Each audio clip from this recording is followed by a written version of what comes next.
This series is brought to you by Outdoor Campers, Off the Beaten Track, Opposite Lock, Adventure Driven, alu-cab, make it better. Chakla Products, we've got you covered. And Go Camp, no excuses.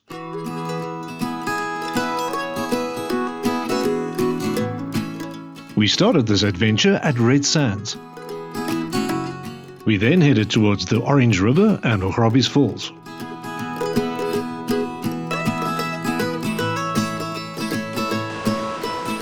We stayed at Augrabies, and even though the falls weren't at full capacity, it was still an amazing sight.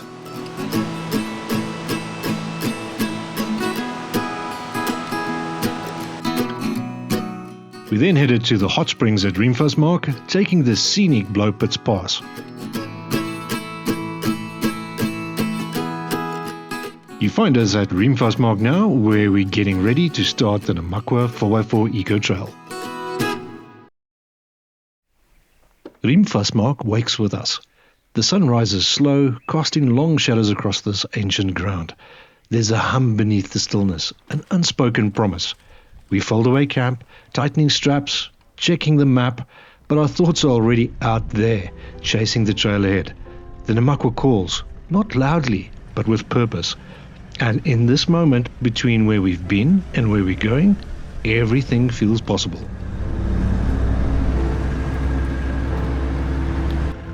The road climbs, slow and sure out of Riemvasmaak's quiet cradle. Engines hum in rhythm, tires finding grip on the ancient stone. We all come from different corners of the map, different stories, different lives. But here, on this track, we move as one. Bound not by destination, but by the pull of the unknown. Overlanding isn't just where we go, it's how we go, together.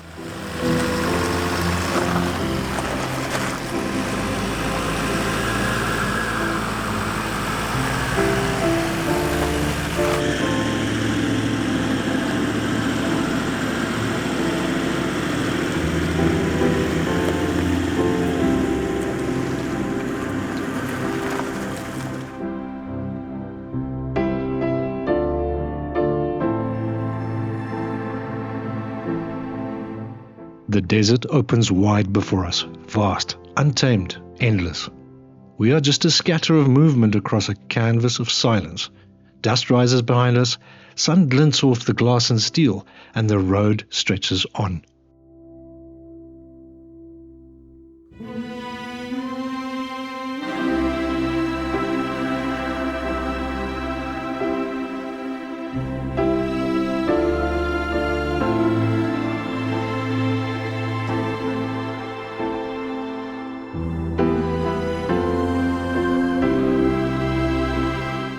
Out here, the noise fades, the world narrows, and something deeper begins. We're not just passing through the landscape, we're becoming part of it. We are headed to the final flickers of civilization before we head out.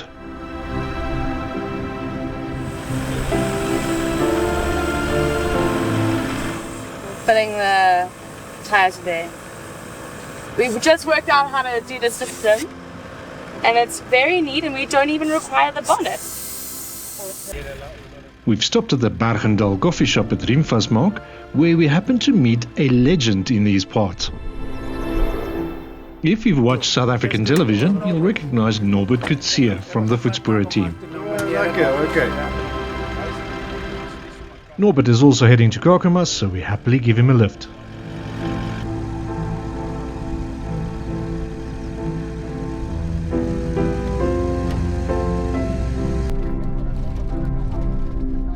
Cool, that was a pretty good stay at Riemvasmaak, and as we head down, I thought I saw a familiar face. It's baie lekker om jou hier by ons te hê, Norbet. Hoe gaan dit met jou? Nee, ek is ook baie bly man om bietjie weer nuwe mense te ontmoet, nuwe geselskap. Ek is ook baie bly om te waardeer dat julle Riemvasmaak besoek het En nogal laat ons daar maar 'n bietjie sien dat die Kalahari daar ook reën kry. Ja, ek sien ons kon nie in die rivier kamp nie, want die rivier kan enige tyd afkom daar. Daar's dan nog water op pad dan die hele toe, so dan gaan dit goed hierso wees, dink ek. Ek moet dit sê, dis 'n goeie beplanning daai, want ek het laas toe ek daar werk, toe moes ek manne gaan red daarso, want hulle sê toe vir my, ek sê vir hulle, ons voorspel reën. Toe sê die ander man vir ons, nee man, julle bly in die Kalahari, julle hier kom ons nie reën nie. En net die nag toe kom val daar 'n wolk. Toe ander dag toe moes ek van die manne se karre daar gaan uitred. Nee, ek het maar gedink is beter as ons nie in die middel van die nag moet swem daar uit ons tente uit nie. En anderster, waar is jou volgende toer hier, Norbet? Ek het laas maand was ek in Somerset West daar by Johan se plek. En toe die manne, weet jy, ons het so grand opening gehad. En toe het ook, weet jy, probeer met Johan te gesels daar so. Om te wel seker te maak, wanneer is Johan se toer? Toe sê Johan, ons het nou episode van Colombia en Brazil wat uitgesaai raak op SABC 2. En dan daarna sal hy by SABC hoor in Johannesburg. Of daar nog 'n trip vir hom hierdie jaar is of volgende jaar. Maar dan sal hy vir ons na so oor 2 maande weer laat weet. Okay, lekker. Nee, ons sal uitkyk vir dit. Amy Lee and Georgia, what did you think of the first sort of bush camp and riemvasmaak? It was beautiful. We loved being in the canyons and the hot springs were awesome, except it was so hot that maybe a little bit too hot for us, but we did have a great day there. Yeah, this place can get pretty hot, obviously, and I think we were spared it can get even hotter. Francois, your first time at riemvasmaak as well, what did you think? I really enjoyed it. It's really beautiful. You can't believe there's a gem like this in the middle of nowhere, but it's definitely a place I'll come back to. Like the girl said, the canyons, the rock formations, it's just beautiful, something next level. Yeah, it's certainly different, and yeah, I think it's very underrated, this whole area to travel here. And Rudu, how was it towing the caravan through Blowpits Pass? Christoph, that's why I decided to tow in the first place. I wanted to have a bit of a challenge and see what it's like, and everything went very well. Caravan behaved very well, so yeah, it was really nice. Even going into riemvasmaak on that small little pass there and coming out this morning, I had no trouble, but it was really fun, and I'd do it again. Yeah, I think it's not overly technical. It is fun, but you know, if you do have a family and you've got a proper off-road caravan and a 4x4, there's no excuse. You can really reach these type of places, right? Definitely, and a little common sense goes a long way. Always. Nathan, what did you think? Yeah, I think everybody described it well. But I think the part that surprised me the most yesterday was Amy Lee's skills with the Coetzee. She was shooting down the cans last night. Yeah, well done on that, Amy Lee, for a first-time shooter. It's fine. Stop it, guys. You're too much. All right, so we are heading to Kakamas again, where we will refuel. We're about to hit dirt again. And once we've stocked up and said goodbye to Norbet, then we will be heading to Pella.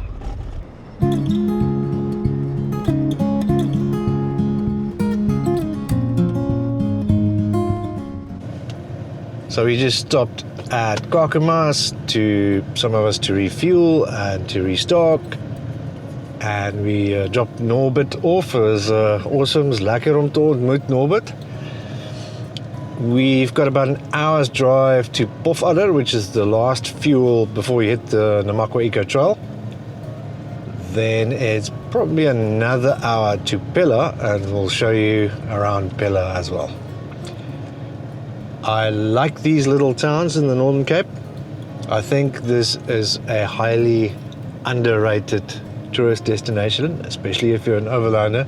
Lots and lots of great dirt roads, and the scenery is very stark, but it's absolutely beautiful. It's great to have you with me for a change, other than last time. I seem to have bad luck with riemvasmaak. The last time I couldn't camp in the campsites either because there was water through there, and last night They advise us not to camp there because they're expecting water to come down. South Africa's had a lot of rain and the orange is pushing up. So don't camp in riverbeds around the Richtersveld or this sort of area. It might look dry now, but you could wake up swimming out of your rooftop tent, so be careful with that. How did you like riemvasmaak? I liked it. It's just undescribable beautiful. Going down in that gorge was a bit nerve-wracking as well. The driving, it's just beautiful. We're heading down the N14 towards Pofadder, your last refueling opportunity before taking the trail. We'll then stop at Pella and take Charles Pass to our first camp, Hartbeesmond.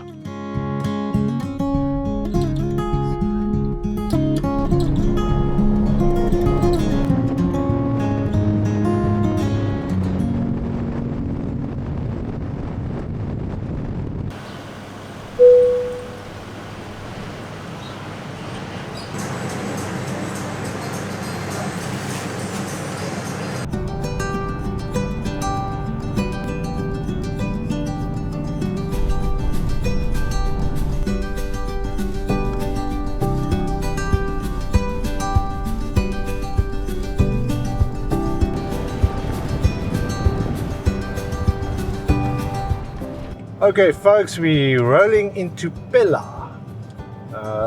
The main attraction here is the Catholic Church. That's actually where this town gets its name from, as in Palestine. That's where the Pella comes from. This has been here for a very long time, and we'll have a closer look at the cathedral just now. And it is 38 degrees outside right now, so that's going to be real fun and interesting to film the church in 38 degrees. No.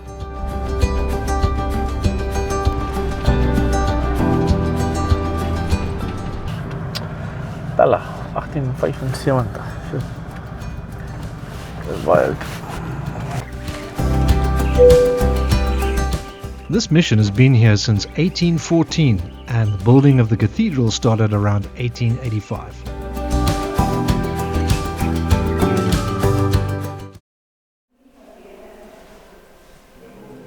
In the heart of the desert, this place stands, weathered, still, and full of soul, built by hand, held by time. Whether you come with faith or just curiosity, it asks you to pause, to listen, to feel.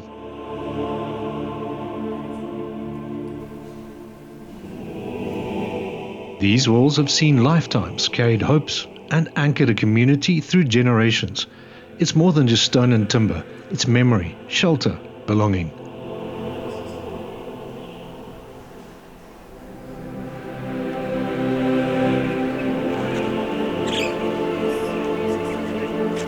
Dit is Franse sendelinge wat in 1882 uitgekom het. En maar hulle was nie die eerste sendelinge nie. Daar was voor hulle was dit die London missionaries wat hier so was. Ja, in 1882. 1882, ja. Yes. Dit was toe hulle ook van hulle het dan ook nie lank gebly nie as gevolg van aanpassing. Ja. En dis was dat die taal was die grootste doel en dan die eetgewoond is, né? Ons weet mos wat eet die Franse. Ja. So van hulle toe teruggegaan, maar Simon was die leier van die groep van 5. Ja. En hy het toe agtergebly en dan die ene wat hier so in Wolf was ook 'n broeder. Dan hy was nog nie 'n priester nie. En hulle toe agtergebly. En toe dit nou kleiner, toe die gemeente nou groei, toe begin hulle beplan hulle om 'n kerk te bou. Dit was so 1886 tot 87, maar die manne het geen kennis van bou gehad nie. Maar onder die 5 het iemand, een van hulle 'n ensiklopedie saamgebring. En daar het hulle 'n planne gekry. En according to die planne het hulle toe begin om hierdie kerkie te bou. Dit het hulle 7 jaar geneem. Maar hulle het volhard. Dit is die groot ding van hierdie mense. Die uithou vermoë en die volharding van dit wat jy wil doen. En hulle het 'n visie gehad. So hulle het toe oor so 'n lang ding kort te maak. Oor 7 jaar het hulle dit kerk toe klaar gebou. En in sy worsteling, soos ek en u eens op 'n tyd in ons lewens by 'n kruispunt kom, het hy ook op 'n kruispunt gekom waar hy vir homself vra, moet ek gaan, moet ek bly? En nagte wat hy nie kon slaap nie, het hy in gebed gebly en gesê, moet ek gaan en moet ek bly? En in sy worsteling het hy daar die kruis met sy sakmes, die korpus, dus ons noem dit die korpus, die lichaam van Christus, het hy met sy sakmes uitgekerwe. En in sy gebed sê, almal is weg, net ek en Jesus het agtergebly. En dit is original. Dit is wat ons nog van die man ontsoek. So op 'n oggend van die vroeë 80e jare was die nonna in die kerk met hulle gebede besig. Dis hoe dit gebeur het. Die agterste drie pilare op oggend waar die nonna in die kerk was, in mekaar gesak het. En koud mense toe ingeneem en hulle toe die pilare weer stewig gemaak. Maar toe dit gebeur het hulle aan een van die pilare 'n plekkie gevind. En in die plekkie toe hulle die plekkie oopmaak, toe kry hulle die sakmes. Met die inscription wat sê, dit is die sakmes wat ek gebruik het om die Christusbeeld uit te keer. Dit is vir my en vir ons die hoogtepunt van wat hier gebeur, die geskiedenis. 'n man wat moed gehad het, 'n man wat geloof gehad het en uitgebly het. En hierdie kerk staan nog vandag na oor die 100 jaar. En hy word nog steeds gebruik.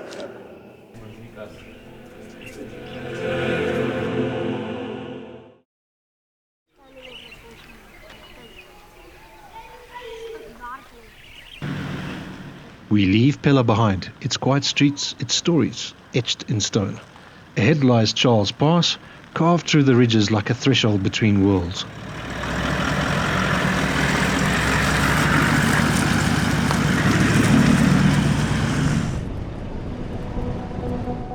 This is it, the Namaqua 4x4 Eco Trail, the reason we came. Rough, remote, unapologetically wild.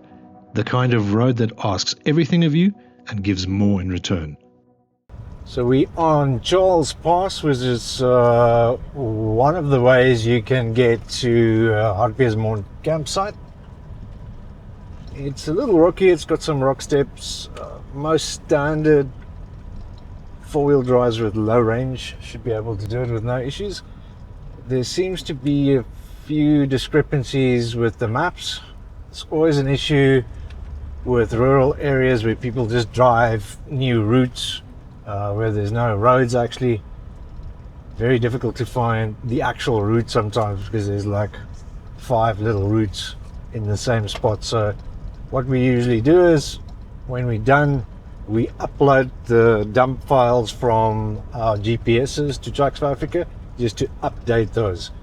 So those are constantly being updated, and that's a good reason to update your Trucks for Africa maps regularly, so you get the most up-to-date routes that people have actually followed. We are headed to Hartbeespoort, which is our first campsite.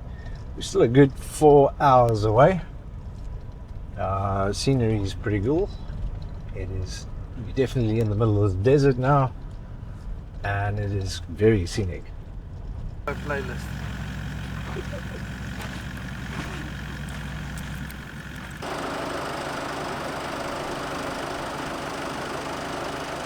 I'm making a really quick lunch before I burn.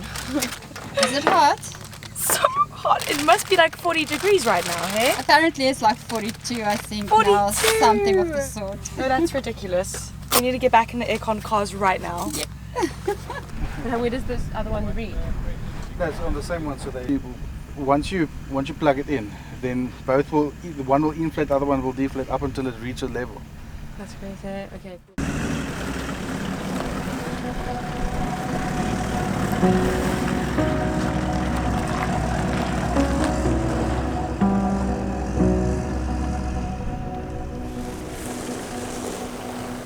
Tires bite into the loose rock, engines strain, hearts steady. Every bend reveals more of the raw, unfiltered beauty we chase. Out here, You don't just drive, you feel. You earn every meter, and in the silence between gear shifts and breath, you remember why you do this.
Somewhere along the way, the trail faded, or maybe we wandered, hard to say.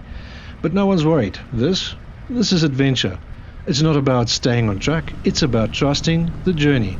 Out here, a wrong turn can lead to the best stories. So we keep moving, eyes open, hearts light. Because sometimes, being a little lost is exactly where you're meant to be.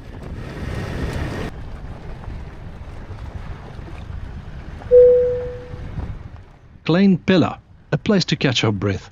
The desert softens here, palms sway, water runs, and for a moment, time slows. We stop not just because we lost, but because it feels right, to reset, to find the line forward. The track will come back into focus soon enough, but first, we take this pause. It's part of the story too. So what did we say it's called? Hartbeesmond.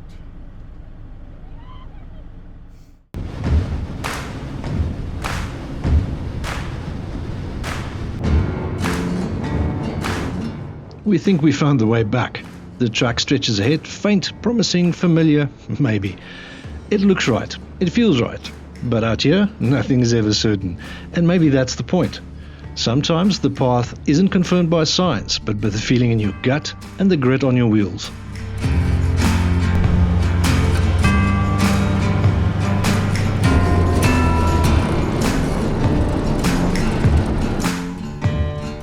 So, little detour again. We'll obviously send all these routes to Truck South Africa, but we just ended up on a locked gate, so I don't know. We are going back to Klein Pella and we'll probably camp there for the night and then regroup and figure out how to get to Hartbeesmond tomorrow. So we turn back towards Klein Pella, dusty, wiser, and not at all defeated. Because adventure doesn't always give you what you want, sometimes it gives you what you need.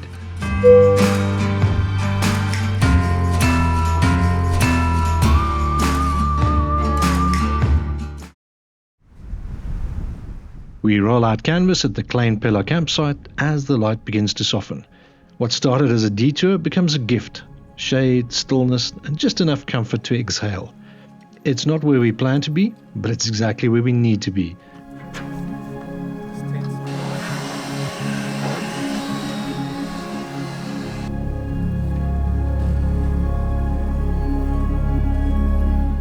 Out here, the best moments aren't always on a map.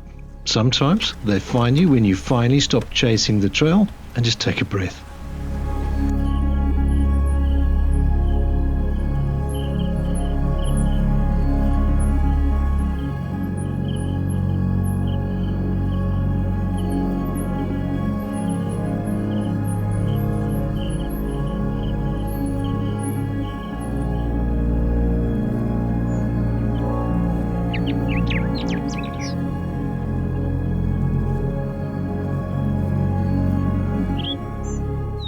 Morning comes easy at Klein Pella. No rush, no engine noise, just the quiet rituals of breakfast, sunlight, and slow movement. It's our first real pause, a chance to breathe, to take in where we are and where we've been. The trail will wait. For now, this stillness is part of the journey too. And when we leave, we'll carry this with us.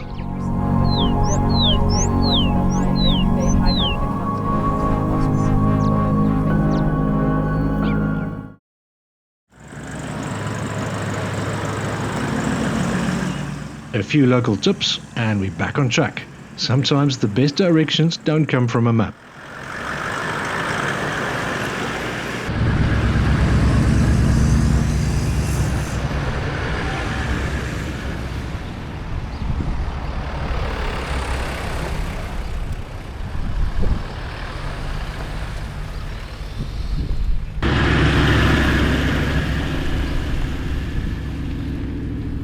So that was an interesting little detour yesterday. Suppose these things happen with any adventures. We found a new route and a new campsite. I found this little campsite actually quite pleasant, I must admit. Amy, Leah and Georgia, what did you think of the Klein Pella campsite? It was very nice, like a little oasis. Because we were under the impression that we would not be having any facilities last night. So I think we really enjoyed it, and we saw lots of little kitties visiting our campsite, which was really cute. We also had some interesting driving. You seem to have been enjoying it particularly, Nathan. What did you think of the route we took yesterday? All things considered yesterday, that canyon pass, I really enjoyed it because you don't expect kind of that level of trail out here. And yeah, I just think it was cool to do something different, you know, as opposed to just the constant flat sand. Yeah, I can actually recommend this little place, Klein Pella's campsite, if you're doing the full route especially.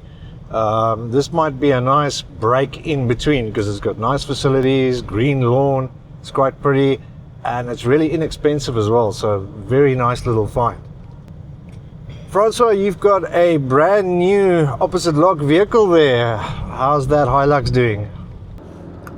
I'm quite impressed, slightly nervous because it's brand new, but quite impressed. I can't fault it at any way. Did very well in the route that we took, the one pass. Once you get the feel for the vehicle and just see how it reacts, then it's quite easy, quite comfortable and quite enjoyable, so I can't fault it. I think the suspension did well. I think the vehicle overall with the camping, everything just A for away. And Ridu, we had some unexpected technical obstacles yesterday. The caravan seemed to handle it just fine. Yeah, Christoph, Charles Pass was really nice, and I didn't find that too difficult. I had to look up once or twice, but in general it was quite easy. Canyon Pass, however, yeah, that was really difficult. I didn't have any challenges. I didn't scratch or break anything, and I'm really happy with that. Just had to get out of the vehicle once or twice to make sure I take the right line with a caravan. I had to take some different lines to what you guys did. But yeah, I think all of you did very, very well, and we got out unscathed. None of the vehicles had any damage, and it was a really nice challenge, and I think that's what we came for. Well, absolutely, it's unexpected, but it turned out for the good, I think, and I think it just goes to show, especially like those bushwhackers, they built for this, so that exactly, you can bring your family out to even these places and still have all the comforts you need, but it can handle everything you throw at it. Absolutely. Right, so we have followed some local advice, and the routes on Trucks for Africa, we will obviously upload our route to them to have it fixed. Wanted to take us through a closed gate yesterday, so I think we found the right route now, so we'll be following that. And we're on to Hartbeesmond. Excited for it. Is there a fishing spot there? There is indeed. We're right next to the Orange River, so we'll try our hand at that fishing rod we bought at the Midas, so let's see how that goes. Sounds good. It's on. Bronzo, did you pack in that kiddies fishing rod of yours? I did, and it's ready to take on the big fish. Dinner's on me tonight. Barbel.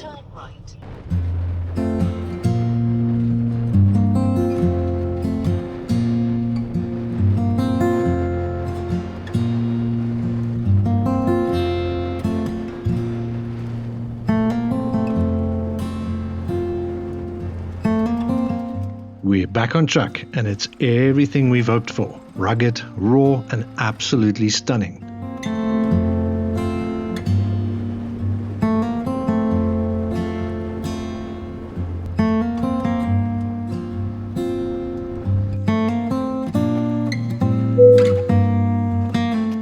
Hartbeesmond, tucked beside the Orange River, quiet and beautiful.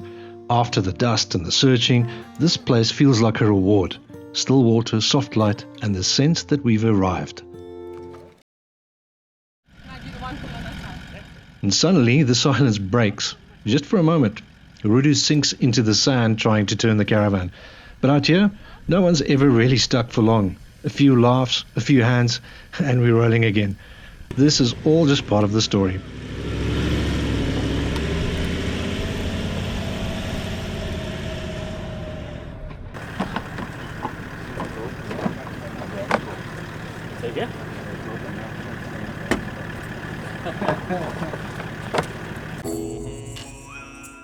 As the sun sets over the Orange River, we settle in for the night. This quiet, this stillness, this is why we came. Not just for the trail, but for moments like these, where time slows and everything feels exactly as it should be.